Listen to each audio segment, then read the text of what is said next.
Front row पे सब क्यों बैठे हुए थे। और दूसरी बात ये है कि जब कागजात नामजदगी दाखिल हुए परवेज इलाही साहब के, तो उस वक्त भी आपको याद है वो 7 कागजात नामजदगी दाखिल करवाने गए थे।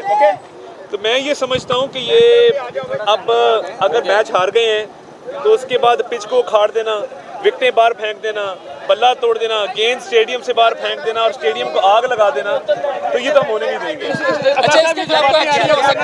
गवर्नर राज की बातें सुनने में आ रही हैं, असेंबली तहलील करने की बातें सुनने में आ रही, क्या कहेंगे? देखिए, आइन और कानून बिल्कुल वाज़ेह है। असेंबलियाँ टूटनी है वज़ीर आला की एडवाइस पे। जब वज़ीर आला की एडवाइस पे असेंबलियाँ टूटनी हैं तो फिर वज़ीर आला तो हमजा शहबाज शरीफ साहब है, क्या उन्होंने गवर्नर को एडवाइस दी है? और अगर फ़र्ज़ करें को गवर्नर राज का भी इनका प्रोग्राम है तो फेडरल गवर्नमेंट लगाती है, क्या ये फेडरल गवर्नमेंट में है? देखिए, कानूनी और आइनी तौर पे एक इलेक्शन हुआ आर्टिकल 130 के तहत। उस इलेक्शन के नतीजे में 197 अरकान ने वोट डाले, नए वज़ीर आला मुंतखब हुए। नए वज़ीर आला के मुंतखब होने का नोटिफिकेशन गवर्नर हाउस पहुँचाया गया। हमने सब्र किया, हम चाहते तो इनकी तरह आके हम कहीं भी हल्फ ले सकते थे, बागे जना में ले लेते, इधर सड़क पे ले लेते। हमने ये काम नहीं किया, हमने आइन और कानून को फॉलो किया। देखिए, वज़ीर आला के इंतखाब के बाद हमारा हक था, हमारा राइट था कि हल्फ बर्दारी करवाई जाती। हमने इतने दिन क्यों वेट किया? हम उसका एक कानूनी तौर पे ऑर्डर चाहते थे या कानूनी तौर पे एक जवाब चाहते थे कि हमारा हक है, मगर कानूनी तौर पे उसको मज़ीद स्ट्रेंथन होना चाहिए। कोर्ट का एक ऑर्डर आया, ना माना गया। कोर्ट का दूसरा ऑर्डर आया, ना माना गया। कोर्ट का तीसरा ऑर्डर आया जिसमें हल्फ का बाकायदा दर्ज है कि वो कब होगा, कौन एडमिनिस्टर करेगा। अब उसके बाद भी अगर ये ज़िद करना चाहते हैं तो ज़िद का और ढिठाई का कोई इलाज नहीं। देखिए, बात ये है कि मस्जिद नबी सल्लल्लाहु अलैहि वसल्लम की हुर्मत का जिन लोगों को ख्याल नहीं है, जो जत्थाबंदी करके वहाँ पे नारे लगवा सकते हैं, तो ये तो बड़ी छोटी बातें हैं। अच्छा तारक साहब, ये गवर्नर कहते हैं कि यहाँ कब्जा किया है नून लीग के गुंडों ने, और ये मैंने उनसे कहा है कि ये इंतजाम जो नहीं हुए। मेरी गवर्नर साहब ने एक समरी भेजी है वाले सदर कि रेंजर्स जो है वो यहाँ पर भिजवाई है। देखिए, मैं अर्ज़ करूँगा, ये जो अलामती काबीना और बसदार साहब वाला इन्होंने काम शुरू किया है, मेरी इनको तजवीज़ है कि ये नौटंकी लेके मुख्तलिफ शहरों में जाएँ, मुख्तलिफ डिविजनल हेड क्वार्टर्स में अलामती काबीना के इजलास करें। आजकल लोगों को एंटरटेनमेंट की बड़ी कमी है। मुल्तान जाएँ, रावलपिंडी जाएँ, फैसलाबाद जाएँ, गुजरांवाला जाएँ, और परवेज इलाही साहब भी वो अदाकारी कर लेते हैं। वो भी साथ एक एक्ट बड़ा मशहूर हुआ है, वो बड़ा हिट हुआ है, बड़े मिलियंस ऑफ व्यूज़ आए हैं सोशल मीडिया पे। अगर वो भी साथ एक इस सर्कस में एक्ट इंक्लूड कर लें तो इनको बड़ी पजीराई मिलेगी। कानूनी तौर पे नहीं होंगे, ले रहे हैं या नहीं ले रहे, ये वाज़ेह कर देखिए मैं पूरी कौम के सामने ये ऐलान करना चाहता हूँ कि हमजा शहबाज शरीफ साहब आज आइन और कानून के मुताबिक और मुअज़्ज़ज़ अदालत आलिया के हुक्म के मुताबिक पूरे 11:30 बजे राजा परवेज़ अशरफ स्पीकर कौमी असम्बली से हल्फ लेंगे। और स्पीकर कौमी असम्बली राजा परवेज़ अशरफ लाहौर पहुंचकर इस वक्त गवर्नर हाउस के अंदर मौजूद हैं। और ये देखिए, कोर्ट के ऑर्डर को अगर नहीं मानना तो फिर बहुत सारी दुनिया में लोग हैं जो कानून को फॉलो नहीं करते। क्रिमिनल्स हैं, आपके जितने ड्रग बैरन्स हैं, ड्रग लॉर्ड्स हैं, गैंगस्टर्स हैं, जराइम पेशा अफराद हैं, किराए के कातिल हैं, नहीं मानते कानून को। किसने लगाई है फिर यहाँ? देखिए, कोर्ट का ऑर्डर मौजूद है कि एक हल्फ बर्दारी होनी है, उसको मुतनाज़ा बनाएं, उस पर अपनी काबीना बुला लें। बल्कि मैं कहता हूं कि सबको बहाल कर दें। ये काबीना नहीं, 2008 की हमारी भी बहाल कर दें, 2013 की भी हमारी बहाल कर दें, हमारे वज़रा भी आ जाएं, एक काबीना की कॉन्फ्रेंस कर लेते हैं। देखिए, ये बड़ा अफसोसनाक है और मुझे खुशी है ये किया इन्होंने, इसलिए कि हमें आर्टिकल 6 का जो केस गवर्नर के खिलाफ बन रहा है उसमें चार्जशीट में इजाफा हो गया है।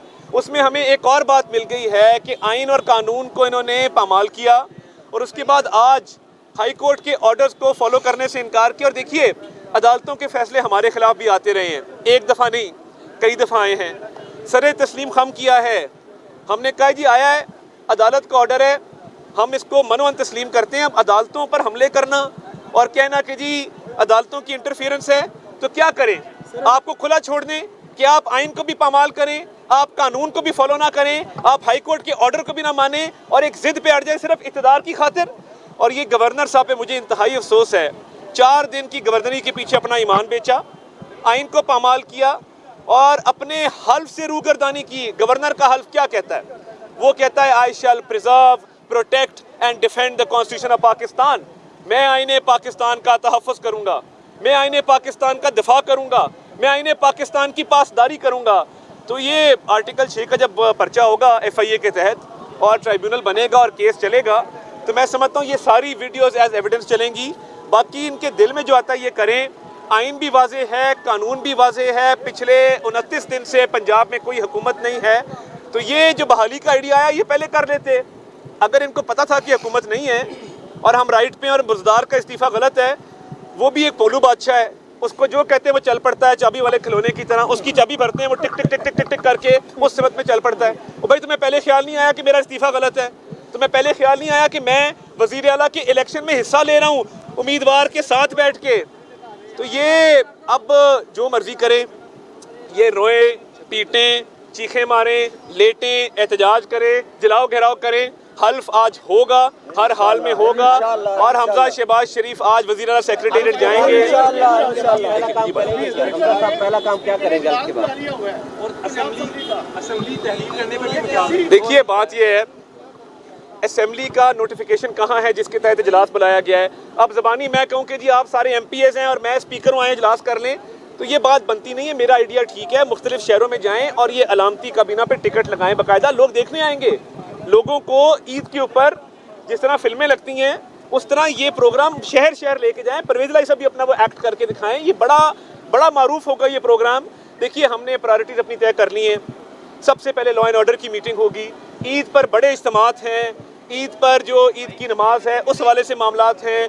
पार्क्स, तफरीह गाहों पे, सैर गाहों पे लोगों का हजूम रश होगा।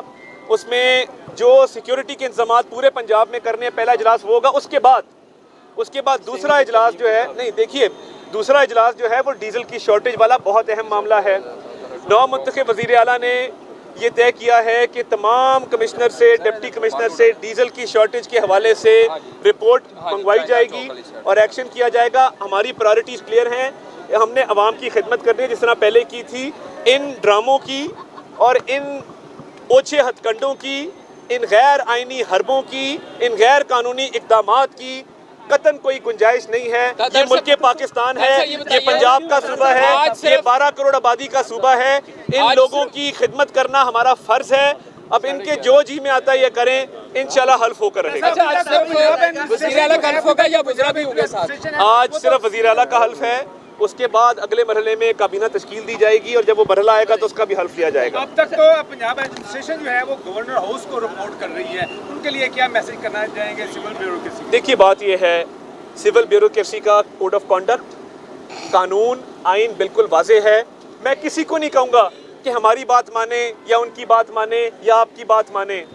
जो आइन कहता है, जो कानून कहता है, जो हाई कोर्ट के ऑर्डर्स में दर्ज हैं, आप उतना कीजिए, बाकी कुछ करने की जरूरत ही नहीं है। अच्छा तब ये बताइएगा कि अगर दो वज़ीर आला होंगे तो अभी हमजा शहबाज साहब ज़ाहिर है वो जीत के आए, वो आईनी वज़ीर आला होंगे, उस्मान बोजदार साहब को कैसे निकालेंगे, गिरफ्तार करेंगे, पुलिस के जरिए निकालेंगे? देखिए कैसे करेंगे? शरीफ आदमी है, भोला आदमी है, उसको जो कहते हैं वो कर देता है।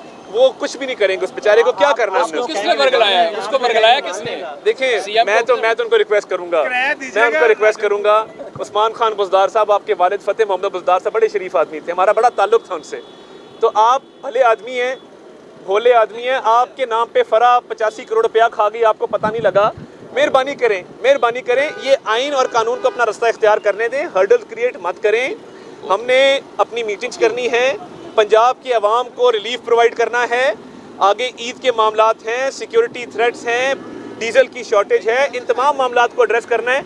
बाकी ये जितने भी इजलास कर लें, ये बात वाज़े हो चुकी कि जो इस्तीफ़ा दिया गया वो इस्तीफ़ा देने की नीयत से दिया गया, जो इस्तीफ़ा मंजूर किया गया वो इस्तीफ़ा मंजूर करने की नीयत से मंजूर किया गया। साबका गवर्नर ने उस पर स्क्रूटनी भी की, उसकी वेरिफिकेशन भी की। उसके बाद वज़ीर आला के इंतखाब का शेड्यूल जारी हुआ, तब तो किसी को ख्याल नहीं आया कि इसको रोका जाए। बुज़दार अभी भी वज़ीर आला है। उस शेड्यूल के बाद कागज़ात नामजदगी दाखिल हुए, कागज़ात नामजदगी दाखिल होने के बाद जांच पड़ताल हुई, जांच पड़ताल के बाद इलेक्शन का अमल हुआ। तो इस सारे में अगर ये कहा जाए कि उस इस्तीफ़ा दिया नहीं था तो ये एक दीवाने का ख्वाब है। और अब ढिटाई के साथ जो मर्ज़ी करते रहे। मेरा ख्याल है कि जब मैच हार चुके तो उसके बाद मैच हार चुके, रुखसत हो, घर जाओ, तुम्हारी कोई गुंजाइश नहीं है। Thank you. भाई अपने